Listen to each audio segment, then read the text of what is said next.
I'm Madeline Voss, 36, and this is the story of how my sister tried to hijack my grief for a seven-figure payout, and how my dead husband handed me the perfect revenge from beyond the grave.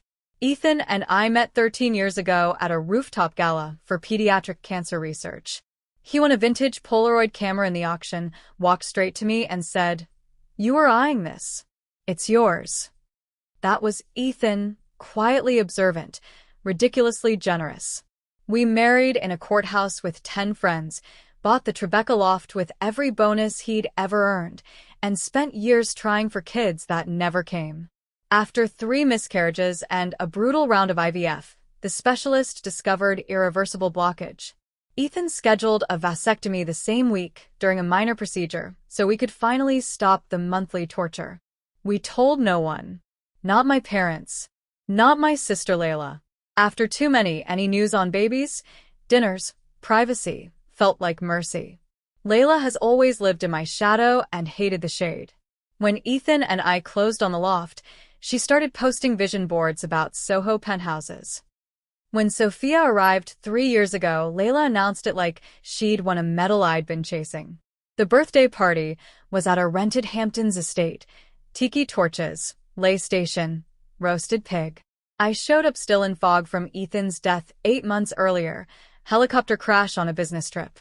Layla waited until the luau dancers finished, hoisted Sophia on her hip, and dropped her bomb. She claimed Ethan had confessed the affair in a handwritten letter days before the flight, that he'd added a codicil to his will, leaving half the loft to his daughter Sophia. Guests froze mid-bite. My mother dropped her Mai Tai. My father stared at his sandals. Layla handed me the codicil, single page, cheap font, Ethan's signature that wobbled like a drunk impersonator. I took it, folded it neatly, and said, "Fascinating. I'll have my attorney review this tomorrow." Layla's smile flickered. She expected tears, not paperwork. That night, I opened the biometric safe Ethan installed behind our bedroom mirror. Inside, his ironclad will, 100% to me.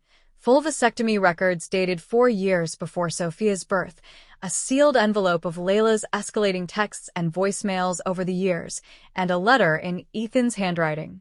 If Layla ever claims a child is mine, use everything in this box. I knew she'd try when I was gone. Protect what we built. I love you always, E. I laughed until I couldn't breathe. Monday I met with Ethan's estate attorney, Diana Chen, and a private investigator, Rafael Ortiz.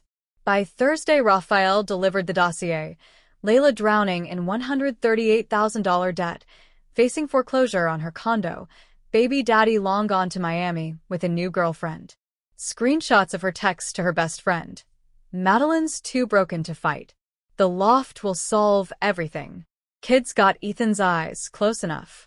We scheduled the family mediation at the loft the following Saturday. Layla arrived in designer linen, notary trailing like a rented prop, Sophia in a matching sundress. My parents followed, looking queasy. Diana and Rafael waited in the living room with a projector. I let Layla perform her tearful speech, tragic affair, dying man's wishes, sacred duty to Sophia. Then I dimmed the lights. Slide 1. Ethan's vasectomy confirmation, timestamped. Slide 2. Sophia's birth date. Slide 3. Biological impossibility in bold red. Slide 4. Layla's texts plotting the scam. Slide 5. Ethan's real will, filed and witnessed. Layla went gray. The notary muttered, "I was just hired for signatures," and fled. My mother started hyperventilating. My father finally spoke. "Layla, how could you?" I gave her the ultimatum. Full public retraction plus mandatory therapy and financial counseling, or I filed charges for forgery, fraud, and attempted grand larceny. She chose retraction. The next weekend we met again, this time in Diana's office. Layla read a recorded confession admitting the lie, apologizing to Ethan's memory and to me.